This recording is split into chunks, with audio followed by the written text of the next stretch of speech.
মুখ ঘুরিয়ে বসে বললাম, বিড়াল দিয়ে কি করবা শুনি? তখন সে বলল, ভাবি বলেছিল বাসর রাতে বিড়াল মারতে যেন ভুল না করি। একটা মানুষ কি করে এতটা গাদিরাম হতে পারে চিন্তা করতে লাগলাম। চিন্তার বেগাট গটিয়ে আমার হাতে একটা ধাক্কা দিয়ে মাইশা বলল, এনে দিন না একটা বিড়াল। চলো চলো নয়নে ওর দিকে তাকালাম। মেয়েটার চেহারা বেশ মনোমুগ্ধকর, মায়া মায়া ভাব আছে, কিন্তু মাথায় যে গিলু বলতে কিছু নেই, সেটা আমার আর বুঝার বাকি রইল না। বললাম, আচ্ছা ঠিক আছে, কালকে বাজার থেকে একটা বিড়ালের বাচ্চা এনে দিব তোমাকে। তখন সে বলল, কিন্তু বাবি তো বলল প্রথম রাতে বিড়াল মারতে। তখন আমি রেগে গিয়ে বললাম, তো বাবির বাড়ি থেকে একটা বিড়াল নিয়ে আসলেই পারতা।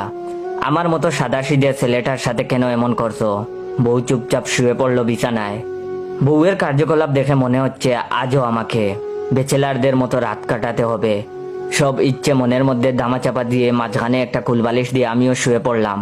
মাঝরাতে বউ আমাদের মাঝের কুলবালিশটা সরিয়ে আমাকে জড়িয়ে ধরে বলল, ভাইয়া আমার না খুব ভয় লাগছে।